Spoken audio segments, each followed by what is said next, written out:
अभिषेक ने खुद से कहा, ओह गॉड, लाश लाश कहाँ से आई यहाँ? अभिषेक के सामने नीचे जमीन पर एक लड़की की बॉडी पड़ी थी जो दुल्हन के जोड़े में थी। उसने घबराते हुए जैसे ही और ध्यान से देखा तो उसकी आंखें को यकीन नहीं हुआ, क्योंकि वो किसी और की नहीं बल्कि उसकी पत्नी मायरा की थी। उसने घबराते हुए धीरे से कहा, अंदर जो बैठी है वो अगर मायरा है तो फिर ये लड़की कौन है? और अगर ये मायरा है तो कमरे में कौन है? दो मायरा कैसे हो सकती हैं? और मायरा की जान किसने ली? अभिषेक की सांसें गले में ही अटक गई। उसकी आंखों में खौफ साफ दिख रहा था। कमरे में बैठी मायरा उसे दिखाई दे रही थी, जो बड़े प्यार से अपने खुले बालों के साथ खेल रही थी। उसे देखकर अभिषेक को अपने हाथ पर ठंडे होते मालूम पड़े। वो घबराया हुआ धीरे से कमरे में आया और वहाँ बैठी मायरा से पूछा, कौन हो तुम? और तुमने मारा है मेरी मायरा को? ओह माय गॉड, मतलब गांव वाले जिस खूनी वधू के बारे में कह रहे थे वो सच है क्या? तुम खूनी वधू हो? अभिषेक के सवाल के बदले में मायरा की एक ठहाकेदार हंसी वहाँ गूंजी। अभिषेक के कदम वहीं जम गए और तभी मायरा के शरीर की रंगत बदलने लगी। देखते ही देखते उसका चेहरा बदल गया। अभिषेक के सामने अब उसकी मायरा नहीं थी, बल्कि एक बेहद खूबसूरत लड़की थी, जिसकी खूबसूरती देखकर वो हक्का बक्का रह गया। उसका लहंगा रुई की नरम फाव जैसे उसका गोरे बदन को छुपाने की नाकाम कोशिश कर रहा था। उसके शरीर की आकर्षक बनावट और उसके लाल पतले होठ और काजल से सनी बड़ी बड़ी आंखें अभिषेक को अपनी ओर खींच रहे थे। उस लड़की के बदन की कसावट और उसके काले घुंघरे बाल ऐसे थे कि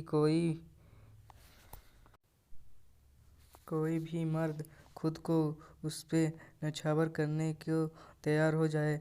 अभिषेक भी उसकी खूबसूरती में महदोस होकर पल भर को सब कुछ भूल चुका था। तभी उस लड़की ने मुस्कुराते हुए कहा, आओ अभिषेक, अभी तो हमारी सुहाग रात बाकी है। ऐसे कहते हुए उस लड़की की आंखें एकदम से न चमकने लगी और उन आंखों में देखता हुआ अभिषेक मानो उससे सम्मोहित हो गया हो और वो एकटक उस लड़की की आंखों में देखने लगा। तभी वो लड़की आगे बढ़ी और अभिषेक के पूरे बदन को चूमने लगी और अभिषेक भी उसके होठों के जादू में पूरी तरह से खो गया। अगले ही पल अभिषेक के दिमाग से सब कुछ निकल गया। इस बार उसे फिर से उस लड़की के साथ कुछ अलग ही किस्म की खुशी महसूस हो रही थी। दोनों अब अपने चरम सीमा पर पहुंच चुके थे। वो लड़की अभिषेक के ऊपर थी और वो अभिषेक के पूरे बदन को अपने होठों से चूमने जा रही थी। कुछ देर बाद अभिषेक बुरी तरह से थक गया। अभिषेक पसीने से भीग चुका था।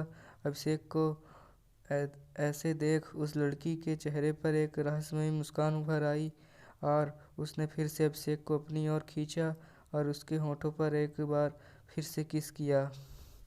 पर इस बार अभिषेक को अपनी सांसें अटकती हुई महसूस हो रही थी। उसे अपना पूरा बदन अकड़ता हुआ लग रहा था। अगले ही पल अभिषेक का पूरा शरीर ऐसे सफ़ेद हुआ जैसे शरीर से खून की एक एक बूंद चूस ली गई है। एक आखिरी बार अभिषेक के गले से तेज चीख निकली। उसकी चीख सुनते ही वीर सिंह, हवेली का मैनेजर और गार्ड दौड़कर अभिषेक के कमरे में आए। मैनेजर ने भय से आंखें बड़ी करते हुए कहा, अरे ये अभिषेक बाबू के साथ क्या हो गया? जल्दी से किसी डॉक्टर को बुलाओ कोई। लेकिन जमीन पर अभिषेक अपनी आखिरी सांसें ले चुका था। वीर सिंह ने अभिषेक की लाश को देखकर कहा, इसे खूनी वधू ने मारा है। जल्दी से सब उस भूतनी की तस्वीर निकालो और घर के बाहर जलाओ। जल्दी करो, नहीं तो वो सब और लोगों को भी मार देगी।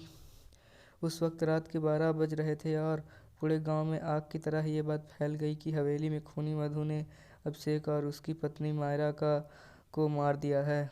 पूरे गांव के औरत मर्द अपने घरों से केरोसिन तेल निकाल कर ले आए और वीर सिंह सहित सभी हवेली के सामने जमा हो गए। वीर सिंह ने घबराते हुए कहा, एक साथ 2-4 तस्वीरें जला दो, अगर आसपास होगी तो भाग जाएगी। वीर सिंह के कहते ही सभी ने एक साथ तस्वीर को आग के हवाले कर दिया। तस्वीर में आग लगते ही किसी औरत की तेज चीख की आवाज़ आई और साथ ही मन कांप देने वाला रोने की आवाज़। अगले ही पल तेज हवा से मौसम बदलने लगा तो सभी घबराकर एक दूसरे की शक्लें देखने लगे। वीर सिंह ने जोर से कहा, घबराने की बात नहीं है, ये उसी भूतनी की चीख है। तस्वीरों के जलने से उसको भी कुछ हुआ है और इसलिए वो यहाँ से भाग गई है। सभी को परेशान देखते हुए वीर सिंह ने कहा, आज से इस गांव में शादी के लगन में कोई शादी नहीं होगी और अगर किसी ने इसके खिलाफ जाकर शादी करने की कोशिश की तो उसे गांव से बाहर कर दिया जाएगा। पूरे गांव के लोगों ने एक साथ कहा, हाँ हाँ हाँ हाँ, ऐसा ही होगा। खूनी वधू की इस घटना के 10 दिन बाद फूलपुर गांव के स्टेशन पर शाम के 6 बजे एक ट्रेन आकर रुकती है। ट्रेन में सोए चेतन की अचानक से नींद खुली। चेतन एक 26 साल का हैंडसम लड़का है जो मुंबई से फूलपुर गांव एक डॉक्यूमेंट्री फिल्म बनाने आया है। नींद से जगा हुआ चेतन उठा और बाहर झांक कर देखा तो उसे महसूस हुआ कि पूरी ट्रेन में शायद वो अकेला ही है। यहाँ तक कि पूरा स्टेशन भी खाली था। उसने अपना बैग लिया और ट्रेन से उतर गया। स्टेशन पर हल्की मदसी रोशनी में उसे दूर बेंच पर बैठी एक लड़की दिखाई दी तो वो उसकी तरफ बढ़ गया। लड़की ने एक लाल रंग की साड़ी पहन रखी थी और उसके लंबे खुले बाल कमर तक आ रहे थे और आंखों में गहरा काजल लगा हुआ था। शरीर से आती खुशबू चेतन को पागल कर रही थी। उसने खुद से कहा, आज तक मैंने इतनी खूबसूरत लड़की नहीं देखी थी। चेतन अभी उसे देखकर खोया ही हुआ था कि उस लड़की की मायरा से आवाज़ आई, चेतन। एक अनजान लड़की के मुंह से अपना नाम सुनकर चेतन ने चौंकते हुए कहा, आपको मेरा नाम कैसे मालूम? आखिर वह लड़की कौन थी और वह चेतन का नाम कैसे जानती थी? यह जानने के लिए अगला एपिसोड ज़रूर देखें।